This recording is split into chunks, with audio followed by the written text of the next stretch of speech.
Hello friends, and welcome back to Sovereign Judgment, where suburban authority figures discover that a laminated badge from Office Depot does not in fact grant dominion over land, livestock, or common sense.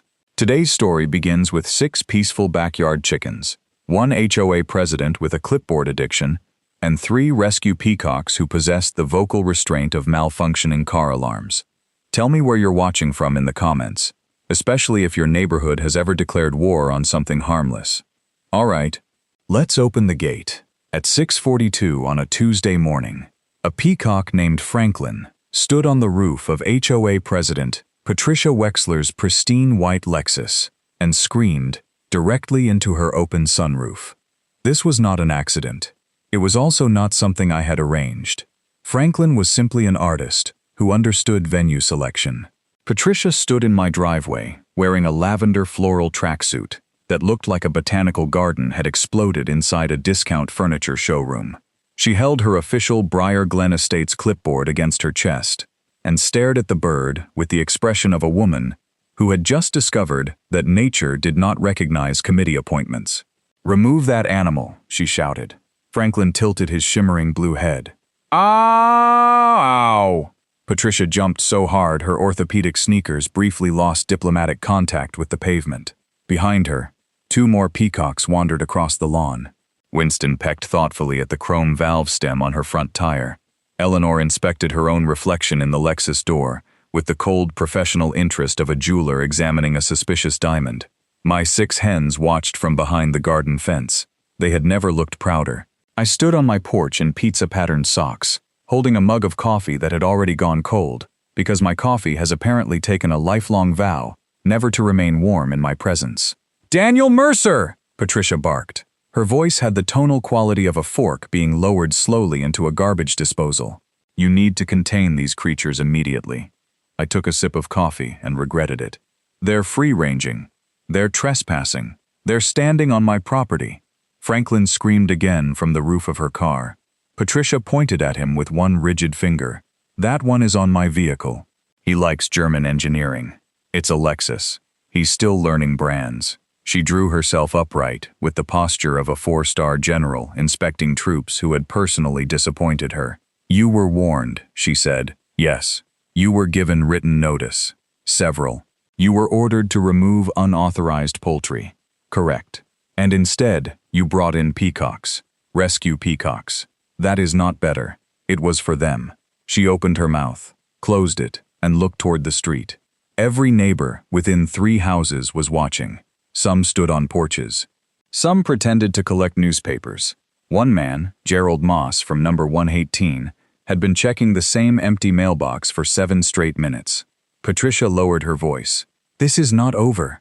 Franklin leaned into the sunroof and screamed into the beige leather interior. I looked at Patricia. "It feels fairly advanced."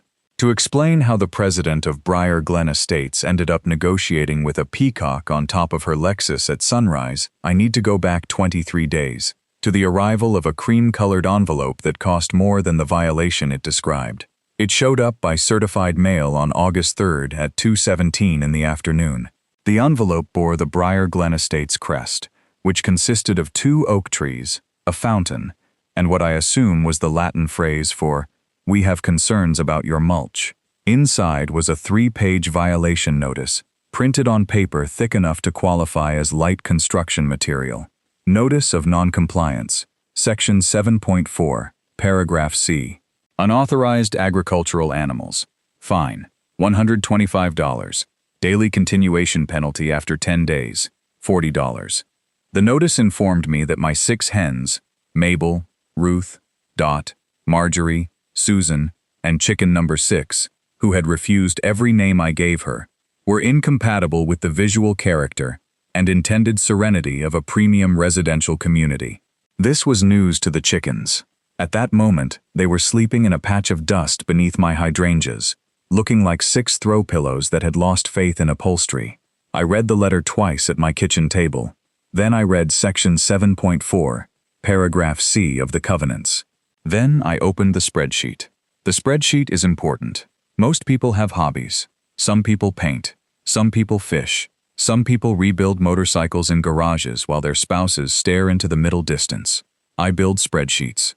I work as a municipal land use compliance analyst for the fictional city of Bellwether, which means I spend my days comparing zoning codes, property records, permit histories, and local ordinances until patterns emerge or my eyesight files for divorce. I do not enjoy conflict. I enjoy columns. Conflict is merely what happens when somebody gives me something that does not reconcile. My property at 214 Wrenwood Lane was a 1.8-acre parcel on the far edge of Briar Glen Estates. The house was a modest cedar-sided ranch with a green metal roof, 2 old pecan trees, and a porch that creaked in 4 distinct emotional registers. My grandfather, Arthur Mercer, had built the original chicken coop in 1978, 21 years before the HOA existed. He had raised hens there until he died. When I bought the place from my mother, I rebuilt the coop using his original plans, salvaged the brass latch, and carved his initials back into the doorframe where they had faded. The chickens were not an agricultural enterprise. They were 6 birds, 12 eggs a week, and the closest thing I had to having breakfast with my grandfather again. I had also checked before getting them. The Bellwether County zoning map classified my parcel as Residential Agricultural Transitional, or RAT, an acronym that had survived 6 committee meetings and apparently no laughter. The county ordinance permitted up to 12 female domestic fowl on lots larger than 1 acre, provided the coop sat at least 30 feet from neighboring dwellings and 10 feet from property lines. Mine sat 64 feet from the nearest house and 19 feet from my eastern boundary. I had even filed the optional animal husbandry registration because I am the kind of man who reads permit footnotes for recreation. The HOA covenants, however, could impose stricter rules. That was the problem. Section 7.4 prohibited commercial livestock, swine, goats, roosters, and animals maintained primarily for agricultural production. It did not prohibit hens kept as domestic animals. The violation notice quietly changed the wording to unauthorized agricultural animals. Those were not the same thing. I emailed the HOA board at 3:06 p.m. Good afternoon. Please identify the exact covenant language that prohibits 6 non-commercial hens maintained as domestic animals on a compliant 1.8-acre residential agricultural parcel. At 3:11 p.m., I received an automated response thanking me for contacting the board. At 3:18 p.m., Patricia Wexler replied personally. Mr. Mercer, the board has broad interpretive authority under Section 2.1, Paragraph A. The determination has been made. Compliance is expected. No explanation, no citation, just interpretive authority. That phrase entered my kitchen like a mosquito wearing a necktie. Patricia arrived the next morning at 8:03. She drove a pearl-white Lexus SUV so clean it looked afraid of the outdoors. A small magnetic sign on the driver's door read, Briar Glen HOA President, as if she were worried emergency personnel might otherwise mistake her for a civilian. She parked halfway across my driveway. Then she emerged wearing khaki slacks, ironed so sharply they could have opened envelopes, and a powder blue polo shirt embroidered with the HOA crest, like a military decoration she had personally awarded herself. She carried the clipboard. Of course she carried the clipboard. Patricia Wexler never went anywhere without it. I once saw her bring it to a neighborhood barbecue and make a note when somebody put mustard on a hot dog before ketchup. She walked toward the porch with the measured confidence of a woman approaching a podium where she expected applause. Mr. Mercer, she said. Ms. Wexler, you received our notice. I did. And yet, the chickens remain. They had prior commitments. Her lips compressed into a line as thin as dental floss. This is not a joking matter. The chickens agree. They've retained counsel. Her eyes moved past me toward the backyard. Mabel was eating a moth. Patricia made a check mark on her paper. 6 visible specimens, she said. That sounds more sinister than it is. Your animals violate the community standard. Which covenant? Section 7.4, Paragraph C. That section bans commercial livestock, swine, goats, roosters, and animals maintained primarily for agricultural production. Chickens are agricultural. So are tomatoes. Tomatoes are not animals. Not with that attitude. She let out a breath through her nose like a tea kettle. trying not to involve the fire department. The board interprets chickens as livestock. All chickens? Yes. Even pet hens? Yes. Where is that interpretation recorded? The board does not need to publish every determination. Was there a vote? There was a consensus. Was the consensus entered in the minutes? She adjusted the clipboard. That is an internal governance matter. Then how am I supposed to verify it?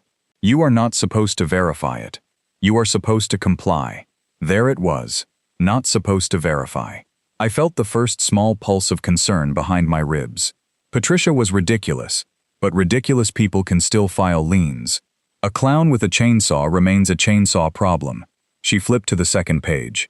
You have 9 days remaining before daily fines begin. After 30 days, the board may refer the matter for collection.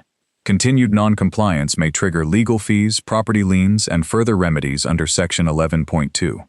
You're threatening a lien over 6 hens? I am explaining consequences. In my driveway. On behalf of the board. Without answering the question, her smile appeared slowly, like mold forming on sandwich bread. The question has been answered. Then she turned and marched back toward her Lexus, with all the dignity of a royal emissary leaving a province that had failed to appreciate taxation. She paused at the driver's door. And Mr. Mercer? Yes? Do not mistake patience for weakness. I looked at the magnetic HOA sign stuck to her Lexus. I'll try to keep the categories separate. The first fine arrived 4 days later. Not 10. 4. It was for $125, plus a $35 administrative processing charge, plus an $18 certified mailing fee, even though the notice had been hand-delivered by Patricia and placed under my windshield wiper at 6:55 in the morning. I knew the time because my doorbell camera recorded her. It also recorded her holding the envelope up to the camera and saying, "Consider yourself served," before walking away. I emailed the board. Please explain the premature fine and certified mailing charge. Patricia replied, the compliance period began when the violation was first observed, not when notice was received. I asked when it had been observed. She wrote, prior to notice. I asked for the date. She stopped responding. The next day, a photograph of my backyard appeared in the private Briar Glen Community Forum, under a post titled, Preserving Our Neighborhood Standards. Patricia had written 611 words about incremental agricultural encroachment. She warned that permitting chickens would create a slippery slope toward goats, pigs, commercial egg traffic, and the erosion of residential identity. Commercial egg traffic. My hens produced fewer eggs than the omelet station at a budget hotel. The photo had been taken over my 6-foot privacy fence. That detail mattered. I saved the image, downloaded the post, captured the timestamps, and added a new tab to the spreadsheet. Tab 1, Covenant Language. Tab 2, Notices and Fines. Tab 3, Communications. Tab 4, Photographs taken from questionable positions. The spreadsheet worked on the first try. It always does. That is my one athletic achievement. 3 neighbors contacted me privately. Gerald Moss wrote, Patricia cited me last year because my garden hose was visible for 48 minutes. Linda Alvarez from number 206 wrote, she made us repaint our birdhouse because the red was too barn-like. And Louise Kim, a retired school librarian who lived across the street, walked over holding a lemon pound cake and the expression of someone delivering both dessert and intelligence. Louise was 72, 5 feet tall, and moved with the quiet efficiency of a woman who had spent 40 years silencing children without raising her voice. She hates your chickens, Louise said. I gathered. No. She hates that people like them. Louise placed the cake on my counter. She ran for president on uniformity. Your chickens are popular. Children visit them. You give away eggs.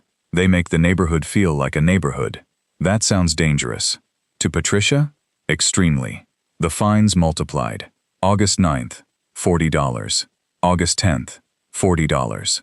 August 11th, $40, plus a $25 visual nuisance assessment. August 12th, $40, plus a $60 repeat inspection fee. No inspector had entered my property. At 7:13 that evening, I found Patricia outside the fence, standing on the running board of her Lexus and holding her phone above her head to photograph the coop. Her balance had the unstable determination of a flamingo trying to use a cash machine. "Can I help you?" I called. She jerked, dropped the phone onto the driver's seat, and climbed down. "I am conducting an exterior compliance review. From the side of your vehicle, the board may observe violations from public areas. You're in my drainage easement. This is HOA common space." "It is not. It borders the road. So does my mailbox." "You don't own that either." She snatched up the clipboard. "Your hostility is being documented. My hostility is holding a watering can." She scribbled so vigorously, the pen sounded like a mouse trying to escape a paper bag. "You are obstructing a lawful inspection." "I haven't obstructed anything." "You have denied access." "You haven't requested access." "I am requesting it now." "Request denied." Her head snapped up. "The declaration gives the association the right to enter properties for inspection. Section 9.3. That applies to emergencies, maintenance of common elements, or inspections after reasonable written notice. This is reasonable notice. You just invented it beside a drainage ditch." Her face changed color in stages, from pink to rose to something approaching deli ham. "You have until Monday to provide access." "For what purpose?" "To confirm the presence, number, housing conditions, and impact of the animals." "Will you send that in writing?" "I am telling you now. I need it in writing." "You are playing games." "No. I'm collecting documents." For the first time, uncertainty flickered behind her glasses. It was small, but I saw it. People like Patricia understand anger. Anger is useful to them. Angry residents yell, threaten, exaggerate, and produce statements that look terrible when quoted in meeting minutes. Documentation is different. Documentation is a quiet dog that follows you home. On August 14th, I received a formal inspection demand. It was glorious. Patricia had written it herself. Pursuant to Section 9.3, the association demands access to all exterior portions of 214 Wrenwood Lane for the purpose of documenting all avian animals, related structures, feeding activities, free-ranging behaviors, and any associated impacts. Refusal shall constitute a separate violation, subject to fines of $100 per occurrence. All avian animals, related structures, free-ranging behaviors. I read the letter 3 times. Then I opened a new tab. Tab 5. Words. Patricia May. Later regret. That evening, I attended the monthly board meeting at the Briar Glen Clubhouse.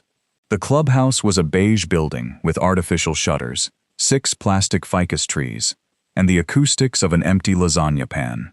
Patricia sat at the front behind a folding table with Vice President Dennis Platt and Treasurer Marcy Bell. Dennis was a narrow man with a mustache, like 2 caterpillars had signed a peace treaty beneath his nose. Marcy wore enormous glasses and stared at the financial packet as if hoping it contained a trapdoor. About 30 residents attended. Patricia called the meeting to order at 7 o'clock precisely by striking a wooden gavel against a coaster. "We will begin," she announced, "with homeowner conduct." Every head turned toward me. I smiled. Patricia adjusted the microphone. "Mr. Daniel Mercer remains in continuing violation for maintaining livestock within Briar Glen Estates. The accrued balance is currently $623. "Actually," I said, "your letters total $638. She blinked. "Excuse me? The August 12 inspection fee was $60, not $45. A faint ripple of laughter moved through the room. Patricia's smile stiffened like wallpaper paste drying in summer. "The exact figure is not the issue. It usually is when billing someone." She tapped the gavel. "Mr. Mercer, you will speak during homeowner comments. You introduced me by name. You will speak during homeowner comments. Then I'll save my poultry rebuttal." More laughter. Dennis Platt covered a cough with one fist. Patricia glared at him. When homeowner comments arrived, I walked to the microphone carrying one sheet of paper. "My question is simple," I said. "Can the board identify the covenant language that prohibits non-commercial pet hens?" Patricia answered immediately. "The board has already addressed this. You have declared an interpretation. I'm asking where it was adopted. The board has broad discretion. Did the board vote? We discussed the matter. At an open meeting? There are circumstances in which the board may confer outside. So no recorded vote?" Her fingers tightened around the gavel.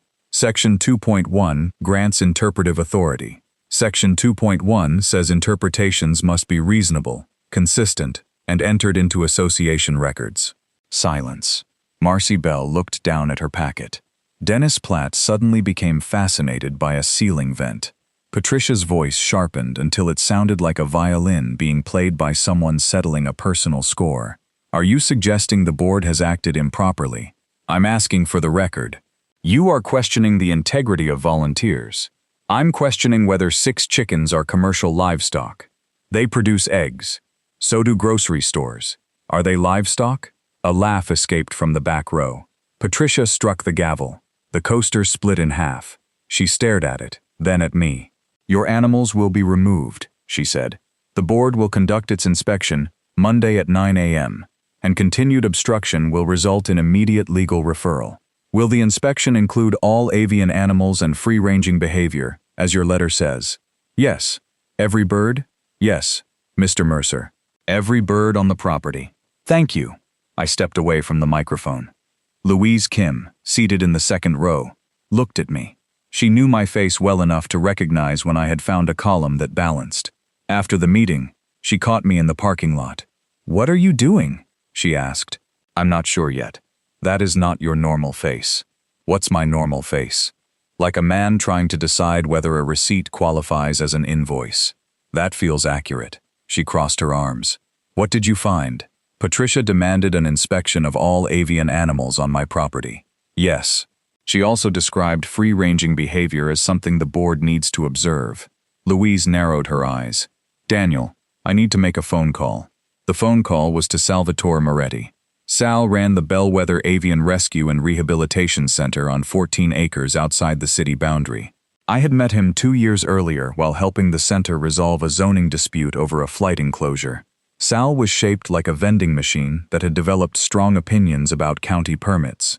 He stood 6'4", wore denim overalls over every shirt regardless of weather, and had a gray mustache thick enough to conceal emergency provisions. When I arrived the next morning, he was inside a feed shed trying to retrieve a pickle from a jar with a pair of veterinary forceps. "Daniel!" he boomed. His voice sounded like whiskey, gravel, and a lawnmower starting on the second pull. "You hear about the geese?" "No." "Good. They're in a union mood." He secured the pickle, ate it whole, and pointed the forceps at me. "What's wrong?" I explained the chickens, the fines, the covenants, and the inspection demand. Sal listened without interrupting. When I finished, he leaned against a stack of feed bags. "You still have that transitional zoning classification?" "Yes." "And the county domestic bird allowance?" "Yes." "And your HOA rule only names commercial livestock, roosters, pigs, goats, and production animals?" "Yes." He stroked his mustache. "What about ornamental birds?" "Not mentioned." "What about temporary rescue fostering?" "Not mentioned." "What about peafowl?" I looked at him. "Why did you say that so casually?" Sal grinned. It was the grin of a man who had just discovered a legal use for fireworks. "I've got 3 Indian peafowl ready for supervised foster placement. 2 males, 1 female. All vaccinated, all tagged. All approved for open-range acclimation in suitable enclosed residential acreage." "How loud? Compared to what?" "Chickens." He waved one enormous hand. "Chickens are librarians. Peacocks are divorcing opera singers who found the liquor cabinet." I thought about Patricia's inspection letter. Sal saw the thought happen. "Oh," he said, "you've got a clipboard person. She's the HOA president. Same species. She specifically demanded to observe all avian animals, related structures, and free-ranging behavior." Sal stared at me for 2 seconds. Then he put both hands on my shoulders.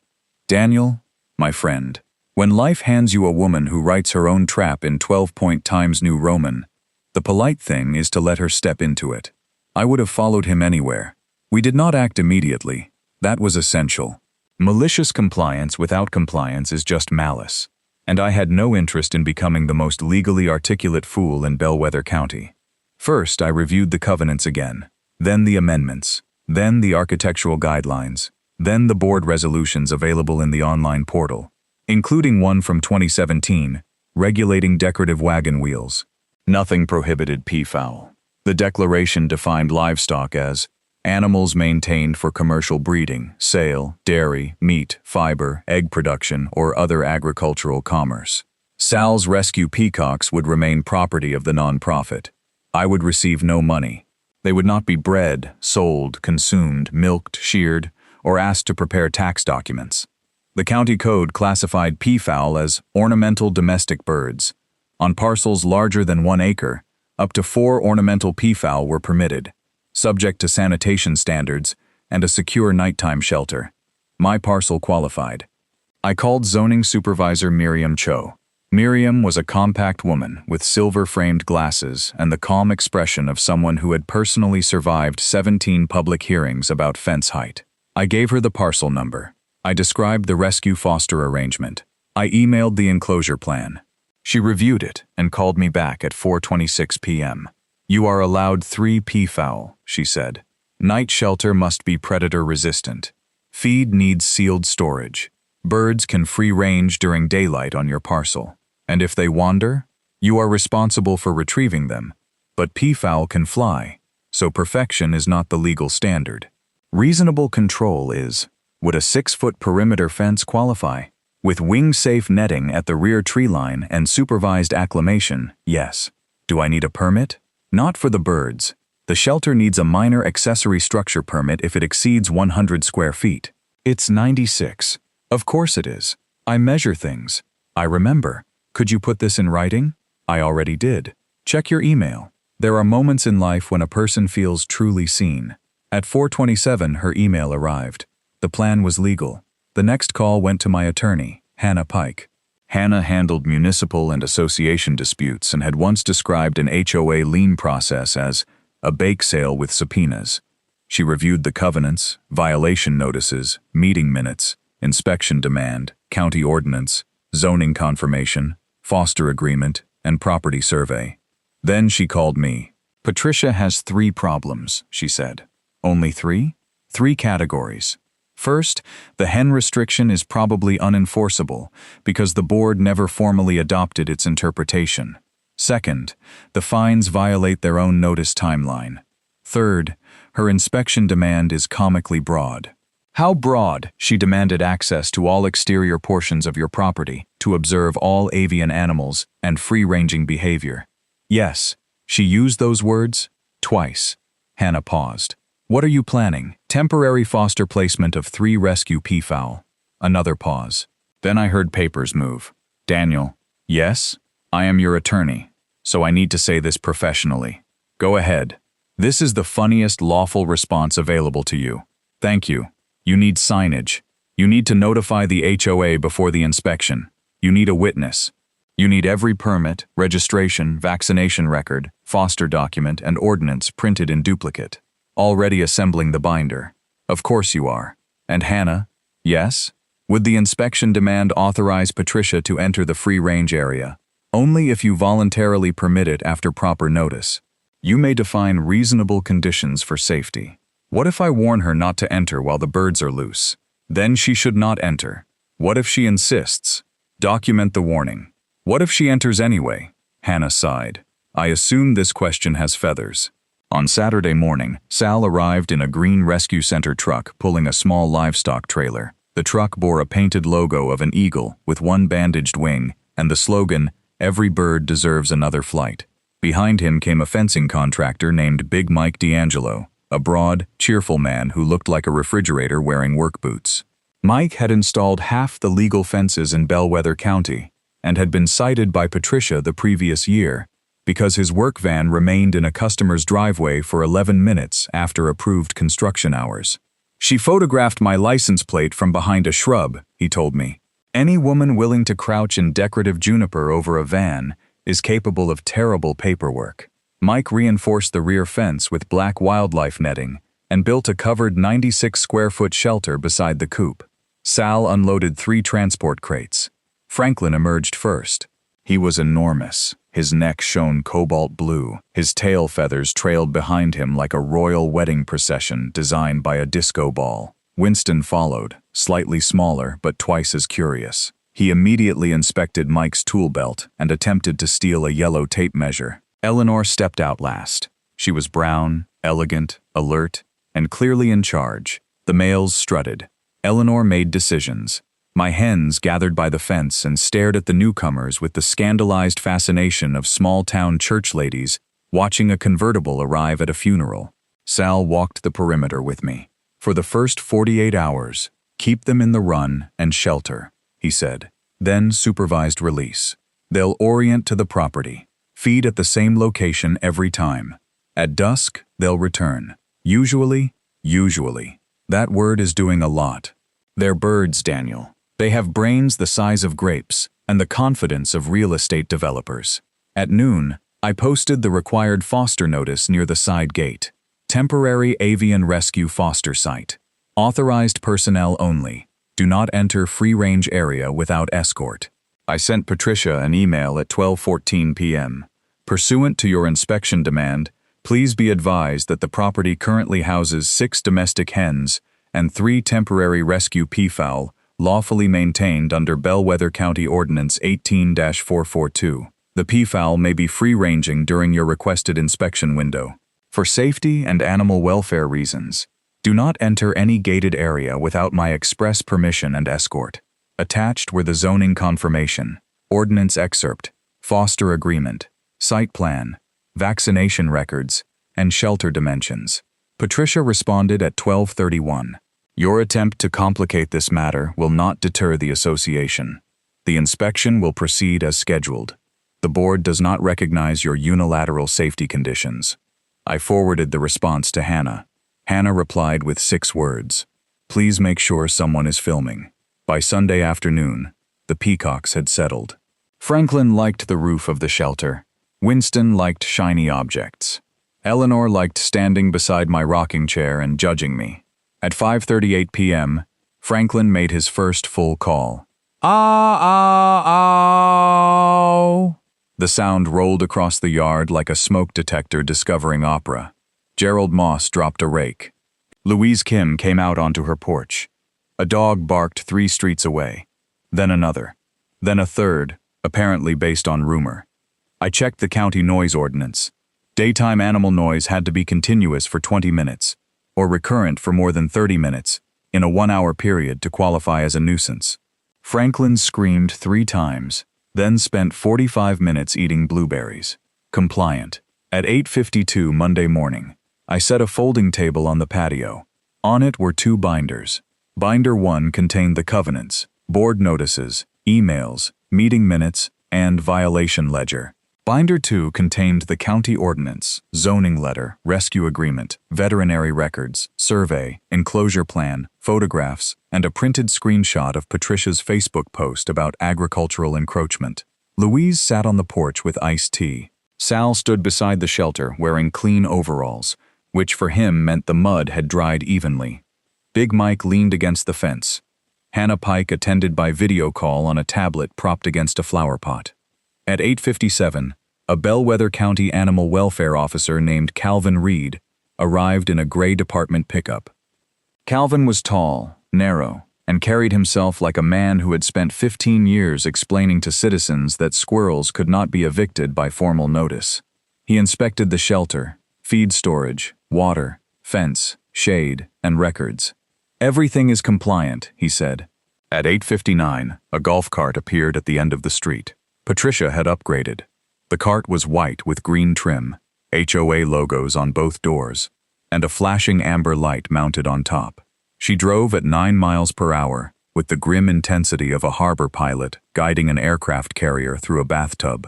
Dennis Platt sat beside her, holding a second clipboard. Marcy Bell rode backward in the rear seat and looked as if she had agreed to attend a picnic, only to discover it involved testimony. Patricia stopped in front of my driveway at exactly 9 o'clock. Behind her came a Bellwether police cruiser. Officer Raymond Cole stepped out. Raymond was in his late 40s, with tired eyes and the emotional posture of a man who had been dispatched to one too many emergencies involving decorative rocks. Patricia climbed from the cart. Her outfit for the inspection was extraordinary. She wore white slacks, a coral blazer, and a silk scarf patterned with tiny gold chains. She looked like a cruise director preparing to repossess a gazebo. The clipboard was tucked beneath one arm. Her voice came out smooth and rehearsed, like a customer service recording that had recently developed legal ambitions. Mr. Mercer, the association is here to conduct its lawful inspection. Good morning, Patricia, she noticed Sal, then Mike, then Calvin, then the tablet displaying Hannah's face, then the peacocks. Franklin stood on the shelter roof in full sunlight.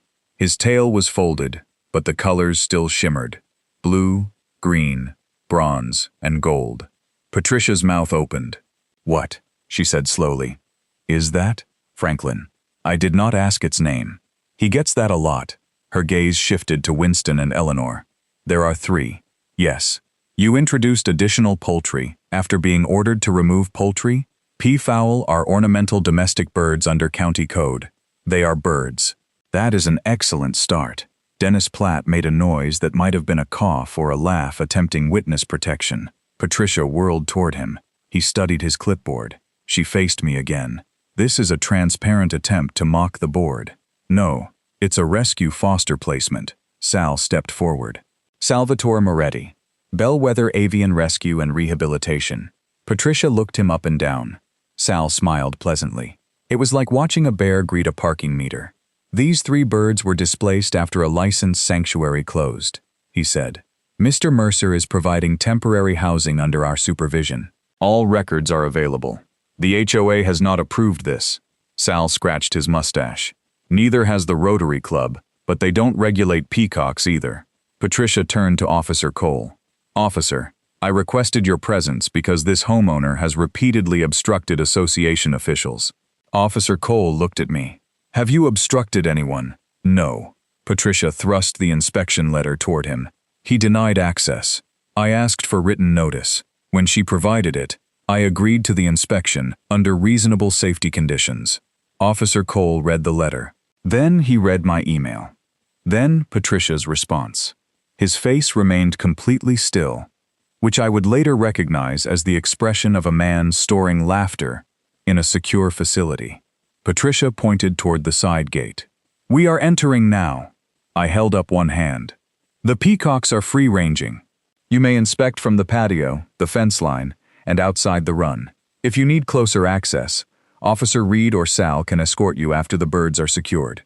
I will not have an HOA inspection controlled by your acquaintances. Calvin Reed is a county officer. I am referring to the others. Hannah is my attorney." The tablet spoke. "Good morning, Miss Wexler." Patricia stared at the screen as though a flower pot had just issued a subpoena. Hannah continued. "My client is granting reasonable access while imposing documented animal safety conditions. Please remain outside the gated free-range area unless escorted." Patricia's shoulders rose.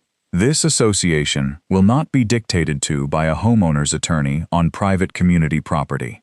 Officer Cole looked around. "This is his property." "You know what I mean." "I'm not sure I do." She gripped the clipboard. "Section 9.3 grants entry." Hannah answered from the tablet. "After reasonable notice and subject to reasonable conditions. It does not grant you unrestricted access to enter an active animal enclosure after a written warning." Patricia turned toward Dennis and Marcy. "As board president, I am directing that the inspection proceed." Marcy raised one hand. "I'm comfortable inspecting from here." Dennis nodded rapidly. "The birds are visible." Patricia looked betrayed. "You are board officers." "We can see them," Dennis said. "There are 9. 6 chickens," I said. 3 peafowl. Dennis wrote that down. Patricia snatched the second clipboard from him. "This is absurd. We need photographs of the structures, feed stations, sanitation measures, and full range area." Calvin Reed gestured toward Binder 2. "I've completed an official welfare inspection. Everything meets county requirements. That does not address HOA standards." "What standards?" I asked. "The standards of Briar Glen Estates." "Can you show us the peacock standard?" Her eyes flashed. "There is no peacock standard because residents are not expected to introduce peacocks. Then we agree they aren't prohibited. That is not how rules work. It is frequently how rules work." She advanced toward the side gate. I stepped beside it but did not block her. "Patricia, do not enter the free-range enclosure without an escort. You cannot deny me access." "I am not denying access. Sal can secure the birds in about 10 minutes. "I am not waiting 10 minutes. Then inspect from here." She looked toward the witnesses. Louise watched over the rim of her tea glass. Big Mike folded his arms. Officer Cole held the letter. Calvin Reed stood beside the county truck. Hannah's face remained visible on the tablet. A lesser person might have reconsidered. Patricia Wexler was not a lesser person. She was a person with interpretive authority. She lifted the gate latch. Officer Cole spoke. "Ma'am, the homeowner has warned you. He is manufacturing risk to frustrate the inspection." Sal shook his head. "They're not dangerous, but the males can be territorial around unfamiliar people, especially shiny accessories." Patricia looked down at her gold-chain scarf. "This is silk. Birds don't check labels." She opened the gate. Franklin's head turned. Winston stopped pecking at the grass. Eleanor moved 3 steps away with the calm strategic foresight of a general leaving the blast radius. I spoke clearly. "Patricia, I do not consent to unescorted entry. Please wait while the birds are secured." She stepped through. "There," she said. "Entry completed." Officer Cole closed his eyes briefly. Patricia marched toward the shelter. Her white slacks glowed against the green grass. Her amber HOA badge flashed in the sun. The clipboard had a silver clip. The scarf had gold chains. To a peacock, she must have looked like a mobile casino. Franklin descended from the shelter roof in one heavy flap. Patricia froze. The bird landed 12 feet from her. His tail lifted. Then it opened. Even I had not seen him display fully before. The feathers rose into a huge, shimmering fan, each marked with an iridescent eye. Blue, emerald, copper, and gold filled the yard. For one perfect second, everybody was silent. Louise whispered, "Oh my." Patricia stared. Franklin shook the feathers. They produced a dry, rattling shimmer like 1,000 playing cards being shuffled inside a chandelier. Patricia raised the clipboard. "Shoo." Sal covered his face with one hand. Franklin took 3 quick steps toward her. Patricia backed up. "Mr. Mercer." "Yes? Control your animal." "He's displaying." "At me?" "You have several reflective surfaces." She lowered the clipboard and turned toward the gate. Winston was standing in the opening. He had found the magnetic HOA badge that Patricia had apparently removed from the golf cart before entering. It was in his beak. "Give me that," she shouted. Winston ran. Patricia lunged toward him. The bird darted sideways with the speed of a waiter avoiding a birthday song. Her white sneaker slid in a patch of loose mulch. She windmilled both arms, recovered, and hugged the clipboard to her chest. Then Franklin screamed. "Ah, ow!" Patricia made a sound that was half shriek, half fax machine being thrown down a staircase.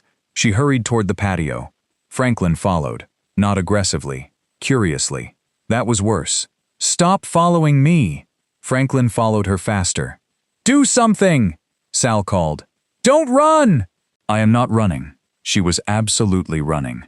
Her scarf streamed behind her like a surrender flag that had lost confidence. She reached the patio table, circled it once, and found Winston approaching from the other side, with the HOA badge still in his beak. Eleanor walked in behind him. The 3 birds formed a loose semicircle. Patricia climbed onto a patio chair. The chair wobbled. She climbed onto the table. My patio table was solid cedar, 4 feet wide, and built by my grandfather in 1984. It had survived heat, snow, hail, a fallen tree limb, and one disastrous attempt at homemade root beer. It was not prepared for an HOA president in white slacks. Patricia stood on top of it, clutching the clipboard with both hands. "This is an attack," Calvin Reed said. "They're displaying and investigating. They have surrounded me." The birds were 6 feet away. Franklin shook his tail again. Patricia held the clipboard in front of her face. "Officer, remove them." Officer Cole looked at Sal. "Are they harming her?" "No." "Are they likely to?" "Not if she stays calm and stops waving the shiny object." Officer Cole looked up at Patricia. "Ma'am, stop waving the clipboard." "I need the clipboard." "You do not currently need the clipboard. It contains official documents." Winston dropped the HOA badge and pecked it once. Patricia gasped like he had desecrated a national monument. "That property belongs to the association," I said. "Technically, it was attached to your golf cart with Velcro. You trained him to steal it. I met him 48 hours ago. He targeted the insignia. He also stole Mike's tape measure." Big Mike raised one finger. "Yellow Stanley, 25-footer, still missing." Patricia turned toward me so sharply her scarf slapped her cheek. "This was planned. The foster placement was planned. You deliberately obtained these animals to interfere with the inspection. I warned you they would be free-ranging. You created a hazardous condition. The county officer approved the setup. You knew I would enter. I told you not to. You knew I had authority. I told you that you didn't. Patricia's face changed. The anger remained, but beneath it came the first cold arrival of dawning horror. She looked at Officer Cole, then Calvin, then the tablet, then the phones. Louise was filming. Mike was filming. Dennis Platt was filming. Even Marcy Bell had her phone out, held horizontally, with the solemn concentration of a grandmother recording a school recital. Patricia pointed down at us. "Stop recording immediately," Louise said. "We're on Daniel's private property. I do not consent. You're standing on his patio table." "That is irrelevant." Hannah's voice came from the tablet. "It may be the most relevant fact currently available." Patricia looked toward the gate. Franklin had moved aside. The path was open. Sal spoke gently. "Ms. Wexler, step down slowly. Walk toward me. Don't wave anything. I'll escort you out." "I do not require an escort." "Then you're welcome to remain on the table." "I am not remaining on the table." She crouched. The peacocks watched. She extended one foot toward the chair. Winston pecked the fallen HOA badge again. The plastic badge flipped over with a sharp click. Patricia, startled, shifted her weight and sat down abruptly on the tabletop. Nothing broke. No one was hurt, but the clipboard flew from her hands. It landed in the grass. Franklin approached. He stared at the silver clip, then he pecked it. Patricia made a strangled noise. "That contains confidential association records." She jumped from the table to the chair, from the chair to the ground, and charged toward Franklin. Sal shouted, "Do not chase the bird." Patricia chased the bird. Franklin grabbed the top sheet in his beak. It was the inspection demand. He ran across the yard carrying it. The paper flapped beneath his blue head like the world's most bureaucratic parade banner. Patricia ran after him. "Release that document!" Franklin accelerated. Winston joined him, perhaps out of solidarity or because he believed the event had become competitive. Eleanor followed at a dignified pace. The hens scattered. Mabel ran beneath the hydrangeas. Dot flapped onto a garden bench. Chicken number 6 stood perfectly still, apparently unwilling to become emotionally involved. Patricia pursued Franklin around the coop, across the lawn, past the shelter, and toward the rear fence.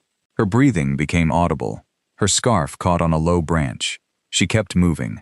The scarf slipped free from her neck and remained hanging in the pecan tree like a luxury warning flag. Franklin dropped the letter. Patricia lunged for it. Winston seized the opposite corner. For 3 seconds, the HOA president and a rescue peacock engaged in a formal tug-of-war over Section 9.3. The paper tore directly through the sentence granting inspection access. Everyone went silent. Winston ran away with the lower half. Patricia remained crouched in the grass, holding the upper half. Officer Cole looked at the torn document. Then he looked at the bird. Then he looked at Patricia. His voice was flat enough to level flooring. "Ma'am, the peacock has formally rejected your inspection terms." Louise laughed first. It began as a snort. Then Mike laughed. Then Dennis. Marcy sat down on the golf cart because her knees had stopped negotiating. Even Calvin Reed turned away and coughed into his elbow for nearly 20 seconds. Patricia rose slowly. Grass stained both knees of her white slacks. One orthopedic sneaker was missing. Her hair had shifted 2 inches to the left. She looked like a cruise director who had survived a minor coup. "This is not funny," she said. Franklin screamed. The yard collapsed into laughter again. Patricia pointed at me. "You have intentionally humiliated an officer of the association." "No," I said. "I gave you written safety instructions. You orchestrated this spectacle. I asked you to wait 10 minutes. You obstructed lawful access. You entered, because I was entitled to enter, after being warned. You cannot create conditions that prevent association oversight. The birds didn't prevent oversight. You saw all 9. I will have every one of these animals removed." Calvin Reed stepped forward. "No, ma'am." She turned. He held up his county identification. "These birds are lawfully housed. The property meets all applicable animal welfare and zoning standards. The HOA has stricter standards." "Show me." Patricia opened her mouth. No words came. Calvin continued. "The hens are permitted under county ordinance. Whether your private covenants restrict them is a civil question. The peafowl are ornamental rescue birds in an approved temporary foster placement. They are a nuisance. I've been here for 43 minutes. I've recorded 2 calls from 1 bird. That does not meet the county nuisance threshold. They attacked me. They approached you. You chased them. They stole association property. Winston emerged from behind the coupe carrying Big Mike's yellow tape measure. Mike pointed. There it is. Officer Cole pinched the bridge of his nose. Patricia looked toward her fellow board members. Dennis, document this. Dennis lowered his phone. I have. On the incident report. I recorded the whole thing. Delete that recording. His expression changed. It was subtle, but something in Dennis Platt finally sat up straight. No, Patricia stared. I am instructing you as board president, and I'm declining as a homeowner. You are an officer of this association. So are you. The words landed softly. Patricia's face tightened. Marcy Bell stepped off the golf cart. Patricia, we need to stop. Stop what? This.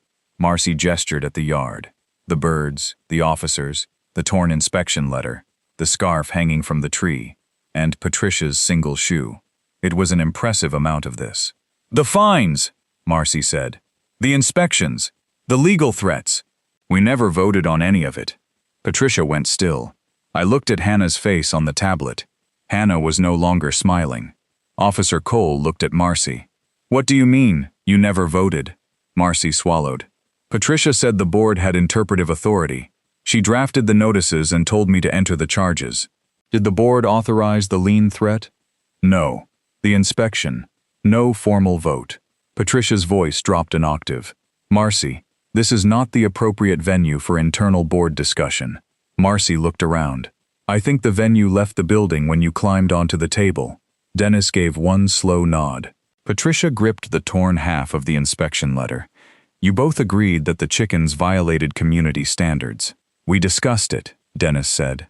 You said we didn't need a vote, because Section 2.1 requires decisions to be entered in the record, I said. Patricia turned on me. This does not concern you. You fined me $638. It has achieved concern. She walked toward the patio, moving with the stiff, furious dignity of a mannequin being returned to a department store. At the table, she picked up binder 1. I placed my hand on it. That's mine. I am reviewing evidence. You may review it here. I am taking it to the board. No. Her grip tightened. Officer Cole spoke. Ma'am, let go of his property. She released it. Then she jabbed one finger toward the tablet. You will be hearing from the association's counsel, Hannah said. I emailed him at 8:15 this morning. Patricia froze. You contacted our attorney. I sent him the violation timeline, the unrecorded interpretation, the premature fines, the unauthorized charges, the inspection demand, and your written rejection of reasonable safety conditions. You had no right. Your counsel represents the association, not you personally. He deserves to know what the association is doing. The blood drained from Patricia's face so quickly it looked like someone had pulled a plug. Her phone rang. The ringtone was a trumpet fanfare. Nobody moved. It rang again. She looked at the screen. Hannah tilted her head. That may be him. Patricia rejected the call. 3 seconds later, Dennis Platt's phone rang. He answered. Hello? He listened. Yes. He looked at Patricia. No, we did not hold a vote. He listened again. No, I did not authorize a lien referral. Patricia stepped toward him. Give me the phone. Dennis turned away. Yes, he said. We have video. Patricia stopped. Dennis listened for nearly a minute. Then he lowered the phone. What did he say? Marcy asked. Dennis looked dazed. He said all enforcement activity against Daniel is suspended immediately. He wants every board communication preserved. He said nobody is to delete emails, texts, recordings, or social media posts. Patricia's voice became very quiet. He cannot suspend board authority. He's association counsel. He advises us. He also said the insurer must be notified. That sentence hit harder than the peacock. Patricia stared at him. Why? Potential wrongful enforcement, trespass, privacy violations, and breach of fiduciary duty. I did not trespass. Officer Cole looked at the open gate. You were told not to enter. I had authority. That appears disputed. I am the HOA president. Officer Cole exhaled through his nose. Today, ma'am, you are a homeowner missing a shoe in a chicken yard. That ended the inspection. Sal escorted Patricia to the gate. Not because she asked. Because Franklin had developed a renewed interest in the gold buttons on her blazer. Winston surrendered the HOA badge after Sal traded him 3 blueberries. The badge had 2 new puncture marks. Patricia retrieved her shoe beside the hydrangeas. Big Mike rescued his tape measure. Louise removed the silk scarf from the pecan tree and offered it to Patricia with both hands. "You'll want to have that cleaned," Louise said. Patricia snatched it. She climbed into the golf cart. Dennis and Marcy did not join her. She drove away alone, amber light flashing, one grass-stained knee working the accelerator. Franklin watched from the driveway. Then, with timing no human comedian could improve, he opened his tail and screamed at the departing cart. The aftermath began before lunch. At 11:38 a.m., Briar Glen's attorney sent a community-wide email announcing an immediate review of enforcement procedures. At 1:15 p.m., the online forum post about agricultural encroachment disappeared. At 1:17, Louise emailed me a screenshot. At 2:02, the HOA portal temporarily went offline. At 3:44, Treasurer Marcy Bell delivered a cardboard archive box to Hannah Pike's office, containing 3 years of handwritten fine ledgers, violation drafts, board emails, and what Patricia had labeled discretionary enforcement notes. The notes were not discreet. They included entries such as Gerald Moss, uncooperative attitude regarding hose; Linda Alvarez, birdhouse color encourages rural aesthetic; Daniel Mercer, uses technicalities. That final one went into a frame above my desk. The emergency board meeting took place 9 days later. 112 homeowners attended in person. Another 84 joined by video. The clubhouse fire code allowed 90 occupants, so the meeting moved to the parking lot, where residents sat in folding chairs beneath portable lights. Patricia arrived in the Lexus. There was no magnetic HOA sign on the door. She wore a navy suit, flat shoes, and an expression like a person approaching a buffet, where every dish had been prepared by an enemy. The clipboard was gone. Dennis Platt called the meeting to order. Patricia objected immediately. "As president, I chair all meetings." Dennis held up the bylaws. Section 4.6 permits the vice president to chair when the president is the subject of removal proceedings. She stared at him. "I enjoyed that more than I should have." Association counsel presented the findings. Patricia had issued 27 fines without documented board votes. She had imposed administrative charges not authorized by the fee schedule. She had used association access rights for inspections, without reasonable notice, in 11 cases. She had posted homeowner violation information on the community forum, in breach of the privacy policy. She had threatened liens that had never been approved. She had also directed Marcy to classify $4,860 in legal consultation expenses as community beautification. No money was missing. Nothing criminal had occurred. Patricia had simply governed the HOA like a small, badly lit kingdom whose constitution she revised between errands. The insurer agreed to continue coverage only if the board adopted new enforcement procedures and removed Patricia from any compliance role. The vote to remove her as president passed 163 to 119. Of the 19 opposing votes, 1 belonged to Patricia, 4 belonged to households that had not read the email, and 14 were apparently cast by people who believed all community conflict should continue because they had already bought snacks. Dennis became interim president. His inaugural speech was 11 words. "Let's stop bothering each other unless something is actually on fire." It received a standing ovation. Every fine against me was voided. So were 43 other fines issued during Patricia's term. The HOA reimbursed homeowners $12,740 in invalid charges. Hannah negotiated a written resolution recognizing non-commercial hens as permitted domestic animals on qualifying lots, subject to county sanitation rules and a maximum of 8. The board also adopted a new inspection policy requiring 7 days written notice, a specific purpose, board authorization, and compliance with homeowner safety restrictions. Peafowl were not mentioned. Nobody wanted to be the person who brought them up. Patricia resigned from the board 2 weeks later. She did not sell her house immediately. For 3 months she remained in Briar Glen and communicated with neighbors primarily through closed curtains. Then a for sale sign appeared outside her property. She moved to a luxury condominium in central Bellwether called the Marbury, where the landscaping was maintained by professionals and residents were prohibited from keeping animals larger than 20 pounds. I heard she joined the building's architectural committee. Some ecosystems regenerate more slowly than others. The neighborhood changed. Gerald Moss left his garden hose visible overnight, although I suspect he woke twice to check on it. Linda Alvarez repainted her birdhouse bright red.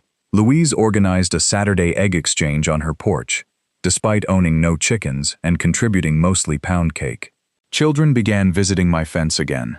Mabel allowed exactly 2 of them to pet her. Chicken number 6 continued refusing emotional intimacy. The peacocks remained with me for 6 weeks. Franklin eventually learned that car roofs were not approved roosting locations, though he treated the rule as a philosophical suggestion. Winston returned Mike's tape measure by dropping it into the chicken water. Eleanor became so attached to Louise that she crossed the street every morning at 8:10 and waited beside her porch for blueberries. When Sal arrived to transfer them to a permanent sanctuary, half the neighborhood came to say goodbye. Even Officer Cole stopped by. He stood beside the trailer while Franklin called from inside. "Loud bird," he said. "He has opinions." So did the other one. "Patricia?"